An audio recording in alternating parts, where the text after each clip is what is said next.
ಪ್ರಮೋದ್ ಶೆಟ್ಟಿ ಅವರು first time full fledge hero ಆಗಿ cinema ಮಾಡಿದ್ದಾರೆ. ನನ್ನ ಥರನೇ ಎಷ್ಟು ಜನ ಎಕ್ಸೈಟೆಡ್ ಆಗಿ ಸಿನಿಮಾಗೆ ಬಂದಿರ್ತಾರೆ ಅನ್ನೋ ಕುತೂಹಲದಿಂದ ಹೋಗಿದ್ದೆ. ಥಿಯೇಟರ್ 70% ತುಂಬಿರೋದು ನೋಡಿ ತುಂಬ ಖುಷಿ ಆಯಿತು. ಎಸ್, ಹಾಯ್ ಹಲೋ ನಮಸ್ಕಾರ. ನೀವು ನೋಡ್ತಾ ಇದ್ದೀರಾ ನನ್ನ ಪ್ರಕಾರ.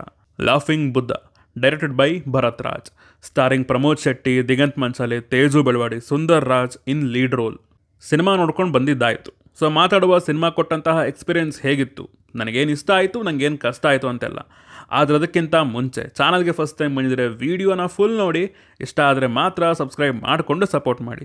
ಸಿನಿಮಾದ ಒನ್ ಲೈನ್ ಸ್ಟೋರಿ ವಿಚಾರಕ್ಕೆ ಬಂದರೆ, ಕಥೆಯ ನಾಯಕ ಗೋವರ್ಧನ್ ನೀರೂರು ಅನ್ನೋ ಒಂದು ಪೊಲೀಸ್ ಸ್ಟೇಷನ್ನಲ್ಲಿ ಹೆಡ್ ಕಾನ್ಸ್ಟೇಬಲ್ ಆಗಿ ಕೆಲಸ ಮಾಡ್ತಾ ಇರ್ತಾನೆ. ಅವನಿಗೆ ತಿನ್ನೋದಂದರೆ ಬಹಳ ಇಷ್ಟ. ಸೇಮ್ ನನ್ನ ಥರನೇ ನಿಮ್ಮ ಥರನೇ. ಏನು ಬಿಟ್ಟರು ತಿನ್ನೋದು ಮಾತ್ರ ಬಿಡೋಕ್ಕಾಗ್ತಾ ಇರಲ್ಲ. ಸಿನಿಮಾದಲ್ಲಿ ಇವನಿಗೆ 2 ಜವಾಬ್ದಾರಿ ಸಿಗುತ್ತೆ. ಒಂದು, ಅವನ ಹೈಯರ್ ಅಫಿಷಿಯಲ್ ಏನಿದ್ದಾರೆ ಅವರು ಇವನಿಗೆ ತೂಕ ಇಳಿಸಿ ಫಿಟ್ ಆಗೋಕ್ಕೆ 3 ತಿಂಗಳು ಟೈಮ್ ಕೊಡ್ತಾರೆ. ಇದ್ರ ಜೊತೆಗೆ ಇನ್ನೊಂದು ಅನ್ಅಫಿಷಿಯಲ್ ಆಗಿ ಕೇಸ್ ಕೂಡ ಸಾಲ್ವ್ ಮಾಡಬೇಕು. ಇವೆರಡನ್ನೂ ಮುಗಿಸ್ತಾನೆ. ಹೇಗೆ ಮುಗಿಸ್ತಾನೆ, ಎರಡಕ್ಕೂ ಏನಾದರೂ ಸಂಬಂಧ ಇದೆನಾ ಅಂತ ನೀವು ಸಿನಿಮಾ ನೋಡಿದರೆ ತಿಳ್ಕೊತೀರಾ. ಸಿನಿಮಾದಲ್ಲಿ ನನಗೆ ಇಷ್ಟ ಆಗಿದ್ದು ಕತೆಗೆ ಸಿಕ್ಕಿರೋ ಟ್ರೀಟ್ಮೆಂಟ್. ಈ ಸಿನಿಮಾದಲ್ಲಿ ಒಂದು ಪೊಲೀಸ್ ಸ್ಟೇಷನ್, ಒಂದು ಫ್ಯಾಮಿಲಿ, ಒಬ್ಬ ಕಳ್ಳ, ಒಂದು ಕೇಸ್, ಈ ಎಲ್ಲ ಎಲಿಮೆಂಟ್ ಬೇರೆ ಸಿನಿಮಾದಲ್ಲೂ ಇರ್ತವೆ ಆ್ಯಂಡ್ ನಾವು ಅದನ್ನು ನೋಡಿರ್ತೀವಿ. ಆದರೆ ಈ ಸಿನಿಮಾದಲ್ಲಿ ಇವೆಲ್ಲವನ್ನು ಬೇರೆ ಥರ ಟ್ರೀಟ್ ಮಾಡಿರೋದು ಸಿನಿಮಾಗೆ ಬಿಗ್ಗೆಸ್ಟ್ ಪ್ಲಸ್. ಈ ಎಲ್ಲ ಎಲಿಮೆಂಟ್ಗಳಿಗೆ ತುಂಬ ಒಳ್ಳೆ ಇಂಪಾರ್ಟೆನ್ಸ್ ಸಿಕ್ಕಿದೆ ಅಂತ ಹೇಳ್ತೀನಿ. ಫಾರ್ ಎಕ್ಸಾಂಪಲ್, ಈ ಸಿನಿಮಾದಲ್ಲಿ ತೋರಿಸಿರೋ ಪೊಲೀಸ್ ಸ್ಟೇಷನ್ ಒಂದು ಸಿಂಪಲ್ ಸ್ಟೇಷನ್. ಅಲ್ಲೊಂದಿಷ್ಟು ಜನ ಕೆಲಸ ಮಾಡ್ತಾ ಇರ್ತಾರೆ. ಅವರೆಲ್ಲ ಹೇಗೆ ಬಿಹೇವ್ ಮಾಡ್ತಾರೆ, ಅವ್ರಿಗೆ ಇರೋ ಆಸೆಗಳು ಏನು ಅನ್ನೋದನ್ನು ಅಚ್ಚುಕಟ್ಟಾಗಿ ತೋರಿಸಿದ್ದಾರೆ. ಬೇರೆ ಸಿನಿಮಾಗಳಲ್ಲಿ ಪೊಲೀಸ್ ಸ್ಟೇಷನ್ ಅಂದರೆ ಸ್ಟ್ರಿಕ್ಟ್ ಇನ್ಸ್ಪೆಕ್ಟರ್ ಅಥವಾ ಕರಪ್ಟೆಡ್ ಇನ್ಸ್ಪೆಕ್ಟರ್, ಕೊಲೆ, ದರೋಡೆ, ಕ್ರೈಮ್ ಇದೆಲ್ಲ ಇದ್ದೇ ಇರುತ್ತೆ. ಆದರೆ ಈ ಸಿನಿಮಾದಲ್ಲಿ ರುಟೀನ್ ಎಲಿಮೆಂಟ್ಸ್ ಯಾವುದೂ ಇರಲಿಲ್ಲ. ಆ ಪೊಲೀಸ್ ಸ್ಟೇಷನ್ ಅನ್ನೋದನ್ನೇ ತುಂಬ ರಿಯಲಿಸ್ಟಿಕ್ ಆಗಿ ಟ್ರೀಟ್ ಮಾಡಿದ್ದಾರೆ. ಆ ಊರು, ಅಲ್ಲಿ ಜನ, ಆ ಹೋಟೆಲ್ ಎಲ್ಲದನ್ನು ಆದಷ್ಟು ಇದನ್ನು ಇದ್ದ ಹಾಗೆ ತೋರಿಸಿರೋದು ಥಿಯೇಟ್ರ್ನಲ್ಲಿ ಕುಂತ ನಮಗೆ ಕಥೆಯಲ್ಲಿ ಇನ್ವೆಸ್ಟ್ ಆಗೋದಕ್ಕೆ ಹೆಲ್ಪ್ ಮಾಡುತ್ತೆ. ಒಂದೊಳ್ಳೆ ಕೆಲಸ ಏನು ಮಾಡಿದ್ದಾರೆ ಅಂದರೆ ಈ ಸಿನಿಮಾನ ಕಮರ್ಷಿಯಲ್ ಎಲಿಮೆಂಟ್ಸಿಂದ ದೂರ ಇಟ್ಟಿರೋದು. Next, characters. ಸಿನಿಮಾದಲ್ಲಿ ಇರೋದೇ ಲಿಮಿಟೆಡ್ ಕ್ಯಾರೆಕ್ಟರ್ಸ್ ಆದರೂ ಕೂಡ ಒಂದೊಂದು ಕೂಡ ಡಿಫ್ರೆಂಟ್. ಎಲ್ಲ ಪಾತ್ರಗಳಿಗೂ ಸಿನಿಮಾದಲ್ಲಿ ಅದರದ್ದೇ ಆದ ಒಂದು ಮೋಟಿವೇಶನ್ ಇದೆ. ಗೋವರ್ಧನ್ ಒಬ್ಬ ಹೆಡ್ ಕಾನ್ಸ್ಟೇಬಲ್, ಹೆಂಡತಿ, ಮಗಳು, ಮಾವನ ಜೊತೆ ಆರಾಮಾಗಿರ್ತಾನೆ. ಅವನಿಗೆ ಸಡನ್ನಾಗಿ ಎದುರಾಗೋ ಚಾಲೆಂಜಸ್. ಮತ್ತು ಸ್ಟೇಷನ್ SI, ಅವನಿಗೂ ಏನೋ ಬೇಕಾಗಿರುತ್ತೆ. ಮತ್ತು ಕಥೆಯಲ್ಲಿ ಬರೋ ಕಳ್ಳ, ಅವನು ಹೇಳೋ ಸುಳ್ಳುಗಳು, ಅವನ ಮನಸ್ಥಿತಿ. ದಿಗಂತ್ ಅವ್ರದ್ದು ಒಂದು ಕ್ಯಾಮಿಯೋ ಇದೆ ಅಂತ ಅಂದ್ಕೊಂಡಿದ್ದೆ, ಬಟ್ ಅವರು ಅರ್ಧ ಸಿನಿಮಾದಲ್ಲೇ ಇದ್ದಾರೆ. ಅವ್ರಿಗೂ ಒಳ್ಳೆ ಸ್ಕ್ರೀನ್ ಪ್ರೆಸೆನ್ಸ್ ಸಿಕ್ಕಿದೆ.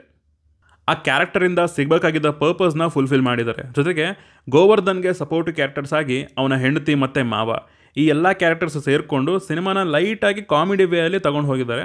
ಚೆನ್ನಾಗಿತ್ತು. Next, concept. ಒಂದು ಊರು, ಒಬ್ಬ ಕಾನ್ಸ್ಟೇಬಲ್, ಅವನ ಸುತ್ತ ಒಂದು ಕತೆ. ಅದನ್ನು ಹೇಳೋಕೆ ಹೊರಟಿರೋ ಸಿನಿಮಾದ ತಂಡ. ಬೇಸಿಕ್ ಲೈನ್ನಲ್ಲಿ ಅವನಿಷ್ಟ, ಕಷ್ಟಗಳು, ಅವನ ಕೇಸ್ನ ಸಾಲ್ವ್ ಮಾಡೋ ರೀತಿ, ಅವನ ಸುತ್ತ ಇರೋ ಪಾತ್ರಗಳು, ಬಿಹೇವಿಯರ್ಗಳು, ಇಷ್ಟೇ. ಇವರು ಮೇಯ್ನ್ಲಿ ಫೋಕಸ್ ಮಾಡಿರೋದು ಇಷ್ಟೇ. ಆ್ಯಂಡ್ ಇನ್ನೊಂದು ಒಳ್ಳೆಯದೇನೆಂದರೆ ಅನ್ನೆಸೆಸರಿ ಆಗಿ ಕಥೆಯಿಂದ ಹೊರಗೆ ಬರದೆ ಏನೋ ಒಂದು ಫಿಕ್ಷನಲ್ ಆಗಿ ಹೇಳದೆ ತುಂಬಾ ರಿಯಲಿಸ್ಟಿಕ್ ಆಗಿ ಇಟ್ಟಿದ್ದಾರೆ. ಆ್ಯಂಡ್ ಈ ಥರದ ಪ್ರಯತ್ನಗಳು ಜಾಸ್ತಿ ಆಗಬೇಕು. ಮೋರ್ ದೆನ್ ಎ ಸಿನಿಮಾ, ನೀವು ಗೋವರ್ಧನ್ ಅನ್ನೋ ಕ್ಯಾರೆಕ್ಟರ್ ಜೊತೆಗೆ ಟ್ರಾವೆಲ್ ಮಾಡ್ತೀರಾ, ಅವನಿಗೆ ಎಮೋಷ್ನಲಿ ಕನೆಕ್ಟ್ ಆಗ್ತೀರಾ. ಇನ್ನೊಂದೇನೆಂದರೆ, ಈಗ ಪೊಲೀಸ್ ಡಿಪಾರ್ಟ್ಮೆಂಟ್ನಲ್ಲಿ ಇರೋರಿಗೆ ಒಂದೊಳ್ಳೆ ಮೆಸೇಜ್ ಅವರ ಫಿಟ್ನೆಸ್ ಬಗ್ಗೆ. ಮತ್ತು ಅವರು ಚೇಂಜ್ ಆಗೋದಕ್ಕೆ ಈ ಸಿನಿಮಾ ಸ್ವಲ್ಪ ಮೋಟಿವೇಟ್ ಕೂಡ ಮಾಡುತ್ತೆ. ಸಿನಿಮಾದಲ್ಲಿ 4 ಹಾಡುಗಳಿದ್ದಾವೆ. ಅದರ ಮ್ಯೂಸಿಕ್, ಲಿರಿಕ್ಸ್, ಪಿಕ್ಚರೈಸೇಷನ್ ಮತ್ತು ಪ್ಲೇಸ್ಮೆಂಟ್ ಆನ್ ಪಾಯಿಂಟ್ ಇತ್ತು. ಎಲ್ಲೂ ಯಾವುದೇ ತೊಂದರೆ ಮಾಡಲಿಲ್ಲ.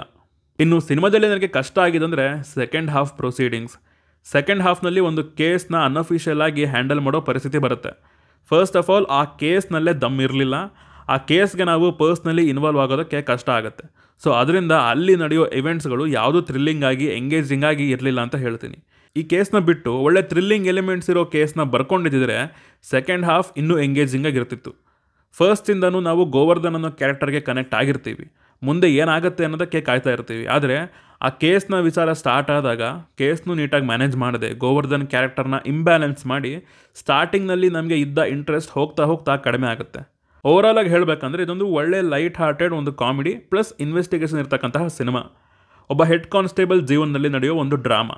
ಖಂಡಿತ ಒಂದು ಯುನೀಕ್ ಎಕ್ಸ್ಪೀರಿಯನ್ಸ್ ಸಿಗೋದಂತೂ ಪಕ್ಕ. ಈ ವೀಕೆಂಡ್ ಫ್ಯಾಮಿಲಿ ಜೊತೆ ಮೂವಿ ಪ್ಲ್ಯಾನ್ ಮಾಡ್ತಾ ಇದ್ರೆ ಆರ್ ಪೊಲೀಸ್ ಡಿಪಾರ್ಟ್ಮೆಂಟ್ನಲ್ಲಿ ಯಾರಾದರೂ ಕೆಲಸ ಮಾಡ್ತಾ ಇದ್ದರೆ ಖಂಡಿತ ಹೋಗಿ ಎಂಜಾಯ್ ಮಾಡ್ತೀವಿ. ಸೊ ಇದಿಷ್ಟು ನನಗೆ ಈ ಸಿನಿಮಾ ನೋಡಿ ಹೇಳಬೇಕು ಅಂದ್ಕೊಂಡಿದ್ದ ವಿಚಾರಗಳು. ನೀವು ಸಿನಿಮಾ ನೋಡಿದರೆ ನಿಮಗೆ ಅನ್ನಿಸೋ ಅನ್ನೋದನ್ನು ಕೆಳಗೆ ಕಮೆಂಟ್ಸಲ್ಲಿ ತಿಳಿಸಿ. ಹಾಗೂ ನೀವು ನಮ್ಮನ್ನು ಇನ್ಸ್ಟಾಗ್ರಾಮ್ ಮತ್ತು ಟ್ವಿಟರಲ್ಲಿ ಕೂಡ ಫಾಲೋ ಮಾಡಬಹುದು ಸಿನಿಮಾದ ಅಪ್ಡೇಟ್ಸ್ಗಾಗಿ. ಸೊ ಸಿಗೋಣ ಮುಂದಿನ ವಿಡಿಯೋದಲ್ಲಿ. ಬಾಯ್.